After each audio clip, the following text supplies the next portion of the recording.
En la sesión del día de hoy vamos a hablar del tema de vibraciones mecánicas.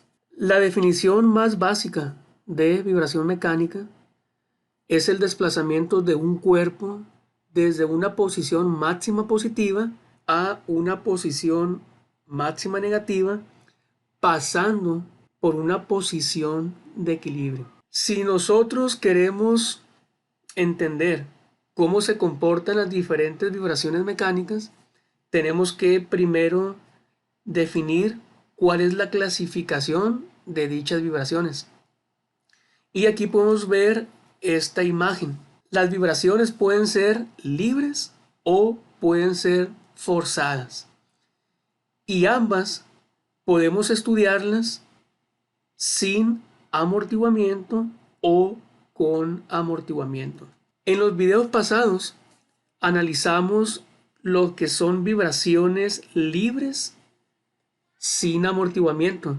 Y aquí, para que esto pueda ocurrir, ocupamos mínimamente dos componentes, que viene siendo la masa y resortes. En el caso de vibración libre sin amortiguamiento, si nosotros perturbamos el sistema, este va a alcanzar una amplitud máxima de movimiento y a través del tiempo esta amplitud no va a variar. La amplitud siempre va a permanecer constante.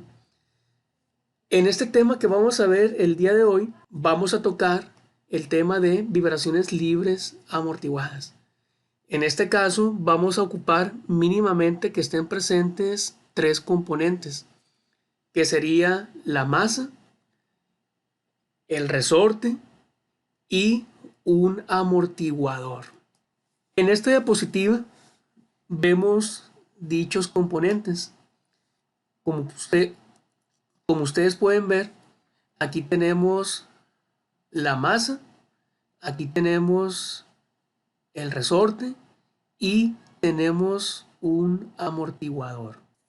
Existen dos formas básicas para que un sistema mecánico pueda considerarse como un sistema con amortiguamiento. El más sencillo es la fricción seca. Si ustedes recuerdan sus clases de dinámica, cuando un cuerpo se desplaza sobre una superficie, entre ellos hay una fricción seca y una fricción dinámica.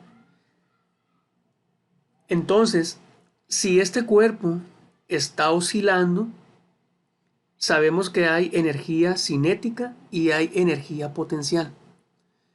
Pero esa energía, que en el caso de vibración libre sin amortiguamiento es constante, cuando consideramos que este cuerpo entra en contacto con la superficie y hay una fricción, la energía va a salir del sistema a través de calor.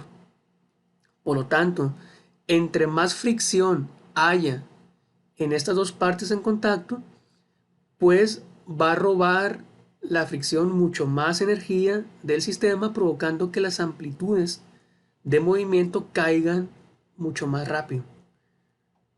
De la otra manera, si la fricción que existe entre el bloque y la superficie es pequeña, la energía que se le va a robar al sistema también va a ser pequeña y va a tardar mucho más tiempo este bloque en detenerse. Entonces, este es un tipo de amortiguamiento que se le llama como fricción seca o amortiguamiento por Coulomb. Otro tipo de amortiguamiento que es muy común es el amortiguamiento viscoso. Y ese amortiguamiento viscoso lo podemos visualizar con este icono. Aquí podemos ver que tenemos la masa, tenemos el resorte y tenemos el amortiguamiento viscoso. Este amortiguamiento viscoso que tenemos aquí puede ser representado de diferentes maneras. Puede ser a través de una placa que se está desplazando sobre un fluido viscoso, o puede ser lo que físicamente conocemos como un amortiguador. Si analizamos el caso donde una placa se está desplazando sobre un fluido, tenemos que primero considerar que este fluido que tenemos es viscoso y que va a seguir la ley de viscosidad de Newton. ¿Esto qué quiere decir? Primero, que el fluido se debe comportar con un régimen laminar. Ese régimen laminar, ¿a qué se refiere? Bueno, pues vamos a imaginar que este fluido se va a dividir en diferentes capas, y la capa que está pegada a la placa va a tener la misma velocidad que lleva la placa, y conforme las placas adyacentes de fluido se vayan disminuyendo o vayan acercándose hacia la superficie que tenemos aquí en la parte de abajo, se va a hacer, la velocidad se va a hacer cero. En otras palabras, el flujo laminar nos dice que este fluido se va a dividir en un número finito de láminas. Y la lámina que está pegada a la placa va a tener la misma velocidad. Y la lámina que esté, y la lámina de fluido que esté pegado al piso, como este piso no se está moviendo, entonces la velocidad va a ser cero. Entonces el perfil de velocidades que vamos a tener va a ser un perfil de velocidades lineal. Cuando esta placa se desplace con una velocidad hacia la derecha, lo que va a provocar este fluido es que va a tender a detener esta placa que lleva cierta velocidad. Entonces, la fuerza que desarrolla el fluido para que esta placa se detenga siempre va en sentido contrario al movimiento de la placa. Esto quiere decir que si esta placa se mueve hacia la derecha, la fuerza que va a ejercer este fluido para que se detenga esta placa va a ser hacia la izquierda. Si esta placa se desplaza hacia la izquierda, entonces este fluido viscoso que tenemos aquí va a ejercer una fuerza contraria a este movimiento, por lo tanto la fuerza va a ser hacia el lado derecho. Entonces esta fuerza, respecto a qué parámetros va a depender. Como ustedes saben, para que estas placas adyacentes de fluido se puedan deslizar, se va a ocasionar a través de un cortante. Este cortante se le conoce como esfuerzo cortante. Y si este esfuerzo cortante lo multiplico por el área que está en contacto de la placa con el fluido, nos va a provocar una fuerza. Y esta fuerza es la fuerza de amortiguamiento. Esta constante de amortiguamiento va a ser producto de la viscosidad del fluido, del área que esté en contacto la placa con este fluido y la altura de la capa del fluido viscoso. Por lo tanto, entre más grande sea el valor de esta constante de amortiguamiento, ¿qué va a pasar con la fuerza? Va a aumentar. Si la constante de amortiguamiento es pequeña, entonces la fuerza de amortiguamiento también va a ser pequeña. Si el fluido que yo voy a poner entre medio de esta placa y el piso tiene una viscosidad muy grande, entonces vamos a provocar que la constante de amortiguamiento también sea grande. Si el área que está en contacto entre la placa y el fluido es grande, entonces la constante de amortiguamiento también va a ser grande. Por otra parte, la altura va a ser inversamente proporcional a la constante de amortiguamiento. Si esta capa de fluido que yo tengo aquí es muy grande, ¿qué va a pasar con la constante de amortiguamiento? Va a ser pequeña. Pero si la capa de fluido es pequeña, entonces la constante de amortiguamiento va a aumentar. Y si aumenta la constante de amortiguamiento, pues entonces la fuerza de amortiguamiento va a ser mayor. Y si la fuerza de amortiguamiento es mayor, este cuerpo que yo tengo aquí se va a detener mucho más rápido. Este es otro ejemplo de un amortiguamiento viscoso.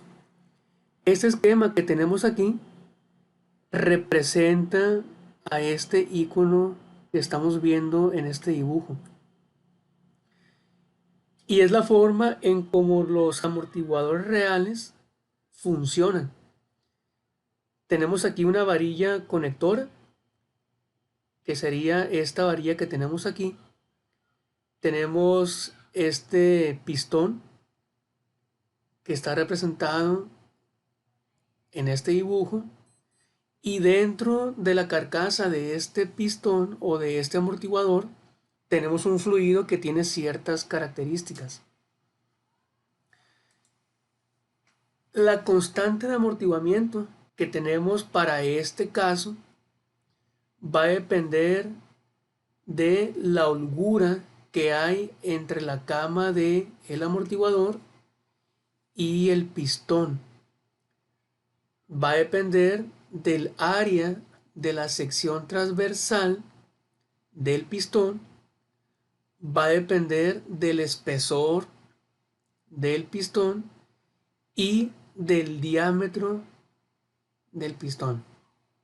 Ahora, si analizamos la ecuación que nos va a definir la constante de amortiguamiento para este caso, que es un amortiguador, nos damos cuenta que al igual que en el caso de una placa que se desplaza sobre un fluido viscoso, entre más grande sea la viscosidad del fluido que tenemos dentro de la carcasa, entonces la constante de amortiguamiento va a ser mayor. Y si la constante de amortiguamiento es mayor, la fuerza de amortiguamiento es mayor. Y si la fuerza de amortiguamiento es mayor, entonces este sistema se va a detener mucho más rápido. ¿Por qué? Porque tiene la capacidad de robar más energía del sistema. Si el área de contacto entre el pistón y el fluido es grande, pasa exactamente lo mismo que en el caso de la placa. También va a aumentar la constante de amortiguamiento. Si el espesor de este pistón es grande, entonces la constante de amortiguamiento también va a ser mayor. Y chequen, tanto el diámetro del pistón como la holgura que va a haber entre el pistón y la carcasa son inversamente proporcionales a la constante de amortiguamiento. Esto quiere decir que entre más grande sea esta excentricidad o esta distancia, ¿qué va a pasar con la constante de amortiguamiento? Va a disminuir. Entonces, repito, entre más pequeño sea el diámetro de este disco o de este pistón, este valor pues va a aumentar y por lo tanto el sistema no va a tener la capacidad suficiente para extraer energía del sistema. Por lo tanto, las amplitudes de movimiento van a tardar mucho más tiempo en llegar a cero.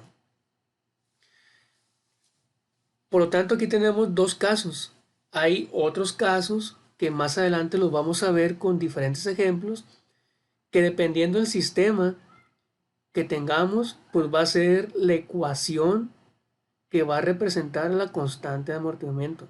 Aquí lo interesante es identificar que si la constante de amortiguamiento es pequeña, entonces la fuerza de amortiguamiento es pequeña y tenemos menor capacidad de robar energía.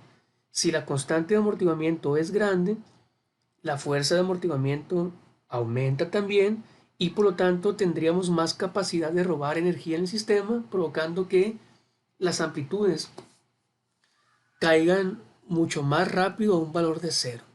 En esta imagen podemos ver 4 curvas. La curva negra que tenemos aquí, que estoy siguiendo aquí con el cursor, es para el caso de vibración libre sin amortiguamiento.